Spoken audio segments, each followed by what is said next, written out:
Good evening and welcome back to the Hibs Observer with myself, Liam Bryce, joined by Craig Nisbet to pick apart Hibs' derby defeat to Hearts at Tynecastle on Saturday. David Gray's side going down 1-0 in stoppage time to a Craig Halkett goal. The first Premiership defeat of the season, arriving in possibly the most galling way possible.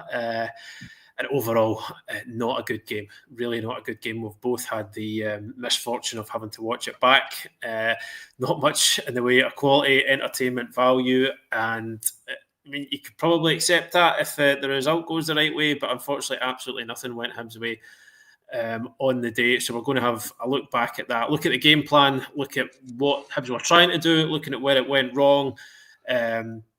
And all the talking points that have come out of the game as well. So just as always, before we get started, a word for our sponsor. The Hibs Observer is brought to you by S1 Jobs. If it's time to hand in your transfer request, then head over to s1jobs.com and upload your CV today. With thousands of jobs across Edinburgh and the surrounding area, you'll find the one at S1 Jobs, so start your search today. Greg, how are you getting on? Looking forward to an international break. Aye. Stew on that result for 2 weeks. Yeah, it was. I was like we were both saying this there. It was a tough rewatch, and as we were chatting about before we came on, like a couple of strange decisions as well to maybe unpack. And I'm sure a lot for David Gray to be mulling over these next couple of weeks. Yeah, absolutely. It was. I mean, in terms of spectacle, there wasn't much to get into. I think to the extent that you in your rewatch you skipped almost the entire first half in the end. Yeah. I was telling you that one of my mates came. He was running a bit late and missed the first half, and he came in and he said, "What have I missed?" And I said, "Genuinely nothing. There's been 2 chances, real chances with Boyle, and Kizadidis had a free kick that Salinger sort of saved." And then I said, "It's just been fouls, turnovers, and head tennis. That is all it's been. Yeah. That's all you've missed." So yeah, not much on that one, but second half was a little bit more interesting. But yeah, aye. At least things were happening in the second half, even if they weren't always necessarily good things from a Hibs point of view. So I mean, if we just take it from the beginning, I think the team that David Gray put out, I think to an extent, was certain selections were influenced by fitness. Obviously, Miguel Chaiwa didn't make the squad with a hamstring problem. Jamie McGrath was on the bench, but deemed only fit enough for the bench. And I think he came on in about the 76th minute. You have to imagine if he was capable any more than that on the day, we'd have probably seen him earlier. But it meant that Josh Campbell came in for McGrath and Chris Cadden replaced Chaiwa, with Josh Mulligan moving from right wing back into the middle of the park. The back three was the same as it was at Celtic Park the previous week. Grant Hanley in the middle with Iredale and Warren O'Hora either side of him. Hanley keeping his place despite Rocky Bashiri being available again after the missing the Celtic game for personal reasons. So I mean, it probably was. You'd have to assume that it's probably not the team that Gray would have picked if he had everybody available. And do you think the personnel available to an extent dictated how Hibs approached the game? Massively. I think, I was looking back yesterday, like I was trying to think, obviously I know Campbell, he came on against Celtic, but even then that was, more enforced because of when McGrath went off. So you imagine if McGrath stays fit that game, Campbell maybe gets a cameo off the bench, maybe.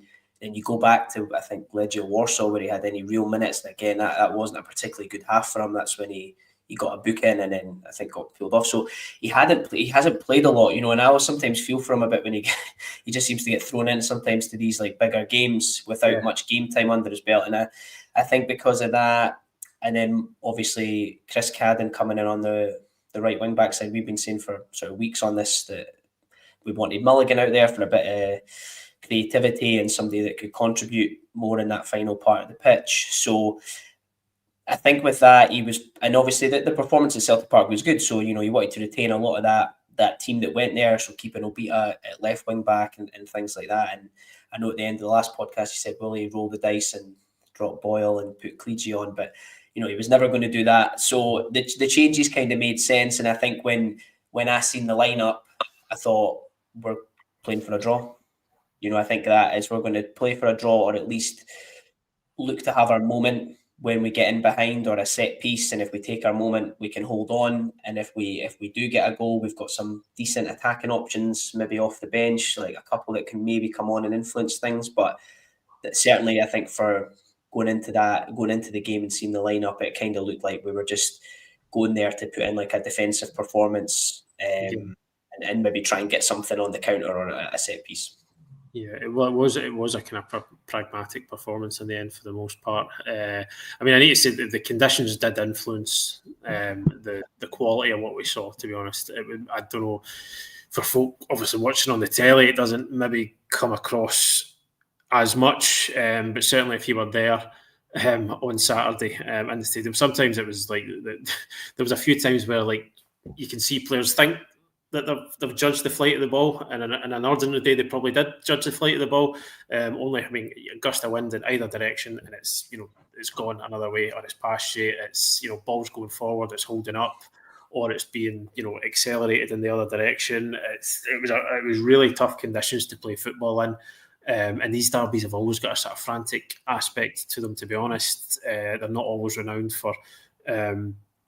Really controlled, cerebral football. If you like, it can be a battle, and then it was that was heightened, I think, by the conditions. It was difficult to play in, and I think Hibs, it was a more direct approach than we've seen from them. Certainly, wasn't it? Yeah, it was. And listen, if when you put Campbell up there, and we'll maybe get into it a bit later on, like when you put Campbell in the team, he's part of his like more positive attributes are his aerial threat. He's good in the air. He can win things. He can contribute both ends. And then obviously you've got Bowie to play off. So I suppose part of me thought, well, if we are going a little bit longer, that's fine. We've got players that can manage and they can deal with that. But I think it's from our rewatch as well that it didn't always work, and for you're arguably playing into Halkett and Finley's best strengths. If you go long like that, and we know that Boyle's not going to win much in the air, and Bowie's he's just going through it. I know we've said before, he's sort of like he seems to be complicating his game a little bit, and he's getting so involved in these tussles with players. He's going down when he should stay on his feet. He's staying on his feet when he should go down. He's not getting much change out the referees, and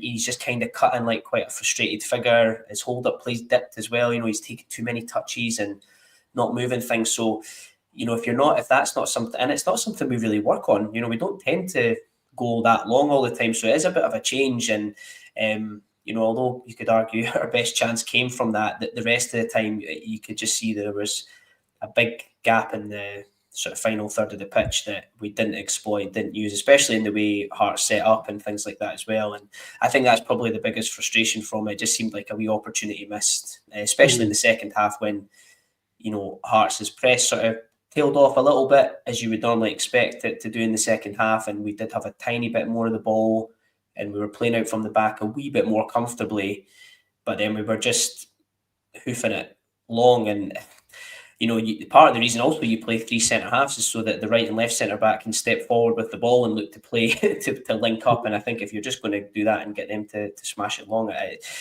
it's not a good way to try and win a football game. No, it wasn't. It certainly wasn't. And I think you're right. The point there that you make, obviously Hearts, they can't. Most teams can't press full tilt for 90 minutes, so it's always. You feel that's going to drop off at some point. But even then, when Hibs started to have a wee bit more of the ball to try and build, I just so often felt like it was just never going anywhere. And I had a look at that today. I've got a longer, like a fuller analysis on the website that you can subscribers can read if you get the chance. And it's there. I think across the piece, Grant Hanley made the most passes of any Hibs player. That's not like sometimes people say, why is your centre half having most of the ball? But that's not unusual in itself. But then it was, I think he made 33 passes, and then next was Raphael Salinger with 27, and so that's your goalkeeper, and he made the same amount of passes as Dan Barlasser, who is your deepest line midfielder, the guy who you want and on the ball in these situations to try and dictate the game. So, it kind of, for me, it was a sort of demonstration of how a lot of the time there was Hibs were trying to build out, and then there was maybe no avenues that they were finding to go forward. It was going back to the goalkeeper, and I mean, again, inherently, nothing wrong in isolation if you need to go back to the keeper and play again, especially when you've got a keeper who's as comfortable on the ball as Salinger. But the amount of times that they had to do it, I think it gets into the territory where it's you kind of think, well, this isn't just being patient. This is a team who are struggling to pass the ball forward. I think sometimes what would happen, as you said, maybe it came to maybe Hanley to step forward, and then he was going long. There was a few examples I watched where the ball's going out to Iredale, and I don't know, like sometimes if the sort of tension of these games and the sort of, that wanting to not make a mistake. There was a few times where the ball came to Iredale as a left centre half, and he had maybe, not acres of space to go forward, but enough to try and be a wee bit more positive, as you'd maybe see from him in other games where it's maybe the stakes aren't so high, the tensions aren't so heightened, but he's, his first touch is, instead of taking him forward, he's coming back in, he's going to Hanley again. And it was just as though Hibs were a wee bit unsure of themselves when they did have opportunities to maybe try and get it forward. There was quite a few times where maybe the ball would go out wide. We've seen at times where Hibs' back three, when they're in possession, it'll become a four almost. Warren O'Hora, he'll push it further out to the right. That lets Chris Cadden move on. O'Hora almost, when Hibs are playing it, becomes like a right back at times. But then sometimes if it was going out to either O'Hora or Cadden, there was sometimes either no option for a link up, or it was just the ball was going down the line into channels. And as you say, Bowie had a bit of an off day, and I think if you're going to play this direct football, then you need your big hold up striker to be holding up the ball, and he didn't on the day. It was another kind of frustrating game for him. I mean, did you find that even when Hibs were building with a wee bit more possession, it was as if they weren't quite sure of how to progress that? Yeah, because I think, Hearts kind of set up in the shape they've been playing. They've kind of got that 4-4-2, and for us going attacking them, it's probably down that right hand side where they've got McEntee and Milne. It's probably the area you'd maybe go. Or, but I suppose Milne and Casaridis on one side kind of picked up the wing backs, and Devlin and Beningame kind of locked on Barlaser and Mulligan. So, and then obviously between Braga and Shanklin, they were just sort of, kind of going in and out in terms of how they were pressing and trying to put a bit of pressure on O'Hora or Iredale, whoever it was, stepping out with the ball. But it was those moments where, like, Iredale and O'Hora did manage to get out and they looked up, but the gap between them and the next pass, there was nobody dropping deep into that kind of number 10 position or in that little bit just off, and it was always looking to go long. And, listen, our best chance came from, a long ball, and, Campbell sort of flicks it on with his thigh and Boyle goes in, and, he takes a poor touch that gets him probably a bit too close to the goalkeeper, and it's a good effort, in terms of the finish, lifting it's the right thing, and obviously clips the bar. And, of course, if that goes in and we win 1-0, we're probably sitting here going, what a tactical masterclass that was. We just waited and bided our time. Isn't it? Like, the width of a crossbar from this being totally different. But, in that second half, like, we were starting to, get those moments where Iredale, they weren't under so much pressure, they were getting out. And you're right, there was a lot of time he was taking the ball back inside, it was too slow. And then we ended up recycling, going back to Salinger, going long and going turnovers anyway. And I think at the point where we had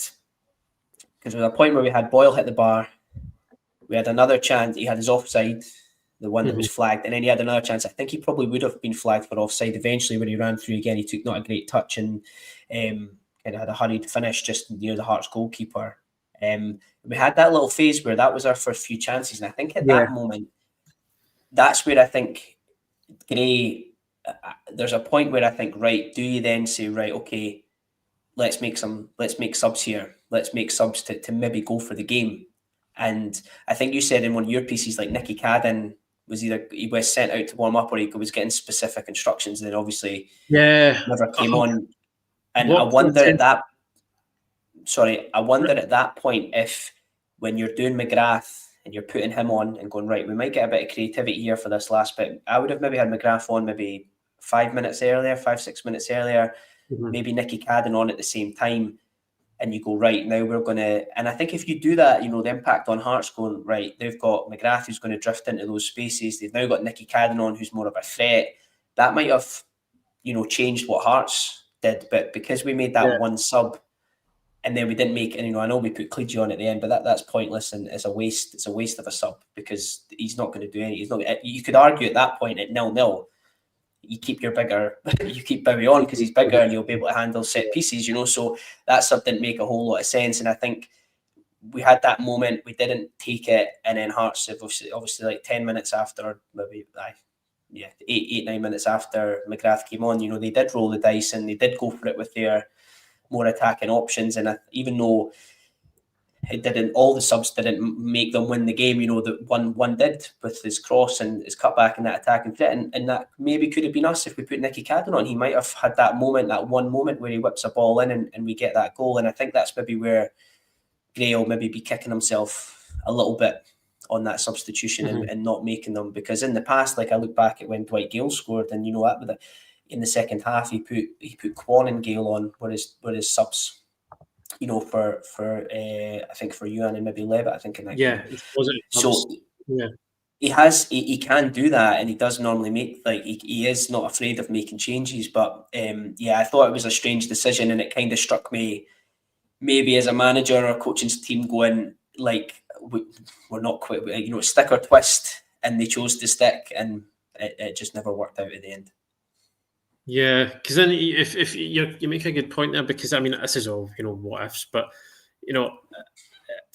Hearts made those 3 changes, and Derek McInnes said that was like we kind of expressed intention of changing their shape a wee bit and just being a bit more positive, just taking it. I think he used the word taking a bit of a risk, and you wonder if Hibs are proactive earlier.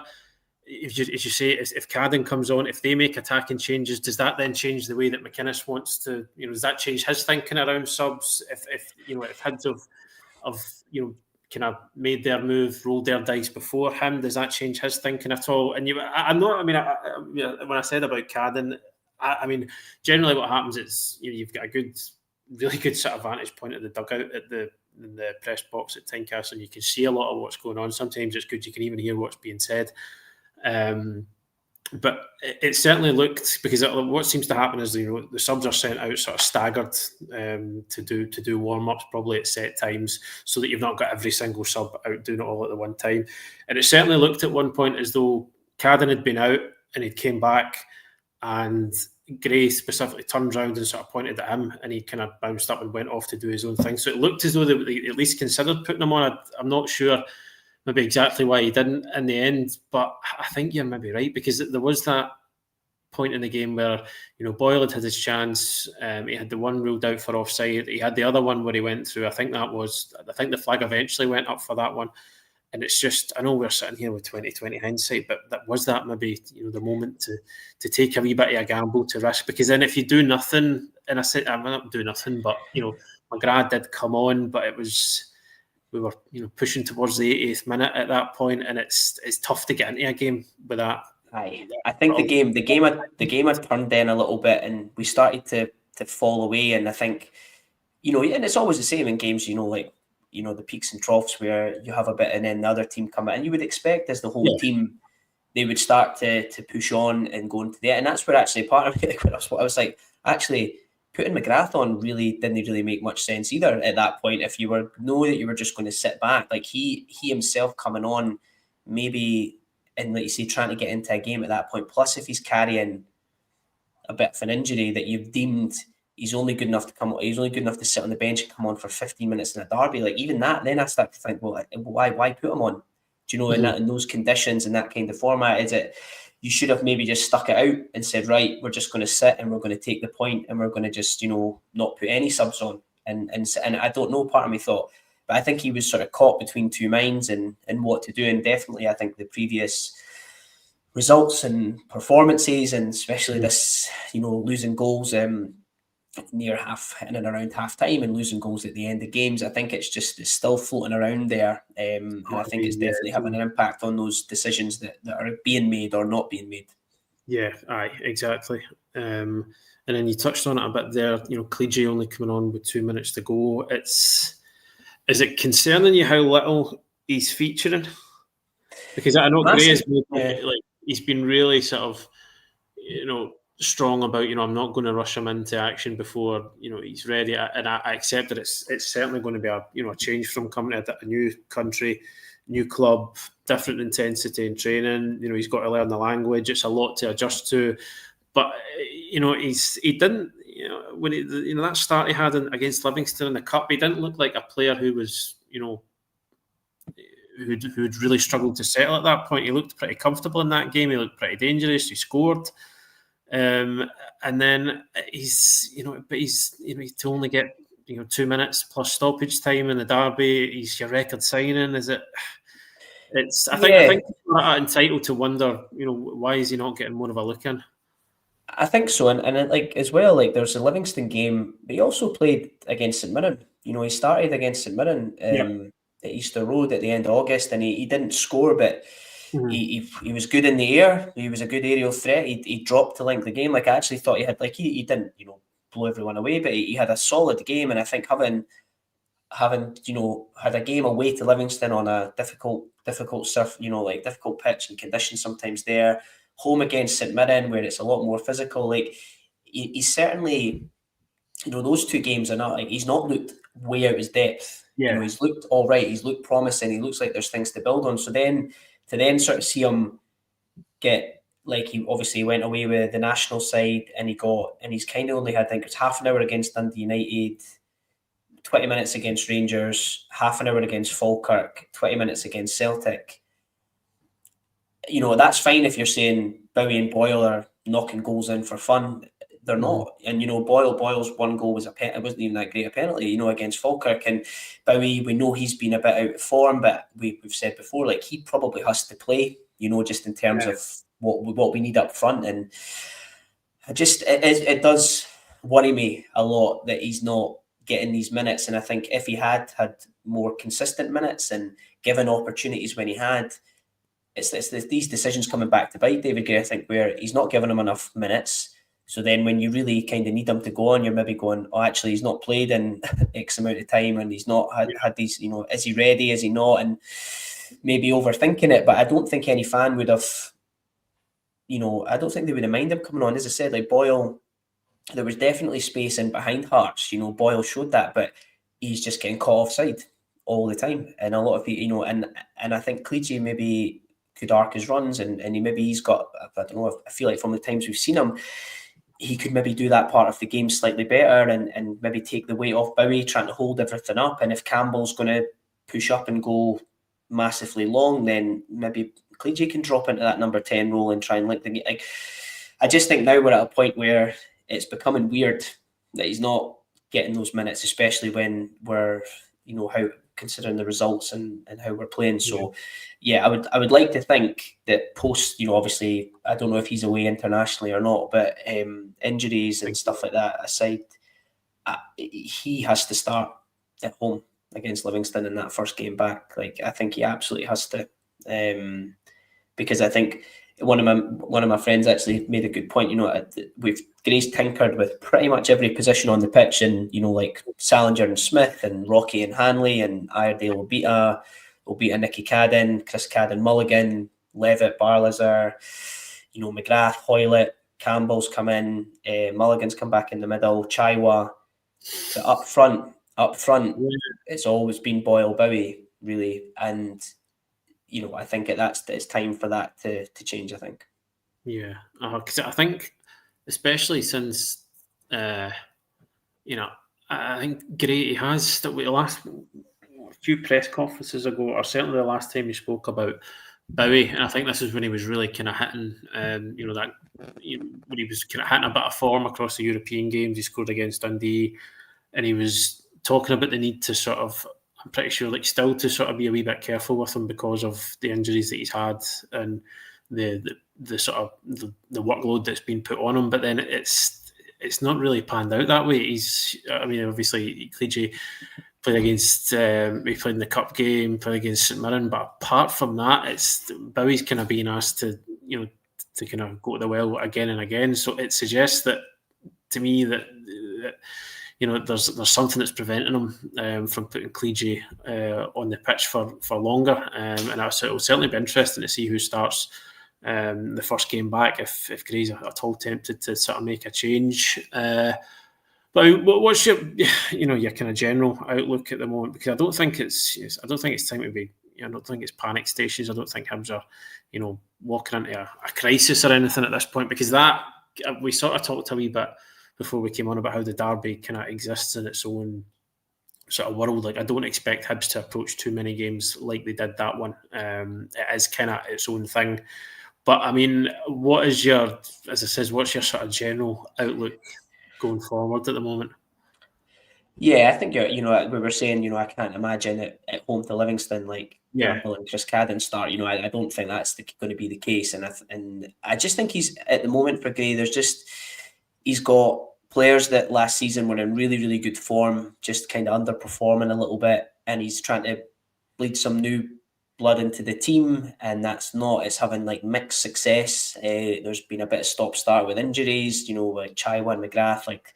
That's a massive blow going into a game, especially how they've been playing. And you've got Bowie, who started off really hot at the start of the season and has then just struggled a little bit. So he's got a lot on his plate at the moment, and and he's got the expectation this time. Last season there was a lot on his plate, and it was sometimes we were just being let down by one or two in big moments, like a red card or like a silly foul to give away a penalty and things like that. Whereas now it's like across the pitch, it's just like whack-a-mole. I think, he sorts one thing and then something else is popping up. And so I don't think it's I don't think it's panic stations. I think you can tell he's always very stoic after the games anyway, but you could see he was very angry in that, after, and you probably got the same when you were in the press conference with him. And he seemed very bullish about what he was going out to do and how he was going to manage it. And I've got faith that he's going to be able to kick us on. I wouldn't even say, he's going to turn it around, because I don't think we're facing the other way. I think it's just that we're getting closer. We just need a bit of consistency now in the team. I do think we need to freshen things up top. And then he's got to find ways to make things work, like getting Nicky Cadden into that team, but not, sacrificing a lot of the defensive side of things with him there, which has kind of been happening this season. Like, I think he's just got lots of little questions to answer. But I'm fairly confident he'll be able to do it. And I think going into this run now from after this international break and going to Christmas, he's got to get, instantly, he's got to get a couple of wins under his belt. The league is really, really tight at the minute. And even just Aberdeen getting that win the other day. And, you start to kind of glance over your shoulder a bit and you look ahead and obviously see like Hearts the way they are. Obviously, Rangers have sat at Martin today, make it that you imagine they'll get a bounce wherever they apply. And it's all these bits there, and you just don't want to get left behind a little bit. In the league this year, with like teams like St Mirren, like teams like Motherwell suddenly stepping forward and getting into, and Falkirk looking decent and can hold their own. Like it's a super competitive set of teams this year, and you don't want to be left behind. So international break, a few decisions to make, and then we really need to hit the ground running as soon as we're back. Yeah, I think 3 points against Livingston is a bit of a non-negotiable, because I think, especially after that, I think it's away to Aberdeen and then it's home to Rangers, who you imagine I've got to improve somewhat. I don't think the bar can't be any lower for them at the moment. Aberdeen, they were in that situation up until the weekend. The bar really couldn't be much lower for them either. It's two teams that you expect to have, Rangers with a new manager situation, Aberdeen with finally getting a win under their belt, that you've got to think that they're going to kick on somewhat. Livingston's never an easy game either, of course. So, I mean, it doesn't get any easier, but I think what's maybe, fans can take heart from is I think this is a team that has shown that it can respond to adversity and that it can come through difficult periods. Do you know, Liam, just the last thing I meant to say about Bowie as well is that obviously not getting Dykes was massive. And then, I think we were all thinking that we were going to probably go into the free market and maybe pick someone else. And it kind of, I would imagine now that probably isn't going to be the case. It would be quite... Yeah. I think that'll maybe if it's going to happen now. Yeah, and so with that as well, again, Cleege, we've got to make him work or get something working up there. If Luan's still injured, then we need to get something working in up front, because it's going to be January before we're going to be able to do anything. So it's another reason why we have to get Cleege working. Yeah, aye, exactly. Well, that's a very good point to finish on today. Thank you for joining us, folks. If you were able to stomach going off over a derby defeat again, I hope it was at the very least a wee bit cathartic. Looking ahead, obviously we're into the international break just now, but we'll still have plenty of content on the website and on the YouTube channel of the second part of our interview with Dwight Gale. First part was out before the derby the week. Has he kept himself fit? Well, he's the big reveal. He's coming back. Yeah, well, no, unfortunately, no. I think he seems to be very much enjoying his retirement. Is the impression that I got. He's moving into agency. He's doing a wee bit of youth football coaching as well. He was saying he doesn't seem like a man who's. If the phone was to go with Hibs on the other end, I don't know if he'd be rushing back in to put the boots on at this point. He did sound like a man who's very comfortable in his retirement. The second part is going to be a bit. It'll touch on what he's been up to, and it'll touch on his sort of broader memories of his season at Hibs. Obviously, the last part was kind of more about his goal at the derby. The second bit's a wee bit broader. So, if you're subscribed and you saw the first part last week and enjoyed it, do keep an eye out for the second part. If you've not subscribed, you can subscribe for £1. Gets you 6 months access to all our content on the website. So that's pre-match, post-match, exclusive interviews, features, and everything in between. And obviously, if you're watching us on YouTube and you haven't subscribed yet, that's free to subscribe, and that continues to help us grow the channel, and it means you get a notification every time we go live as well. So do have a wee look at that. But for now, folks, we'll let you go. Thanks to Craig for joining us, and thanks for your insight as always, Craig. We'll speak to you again very soon, folks. Take care and enjoy your week.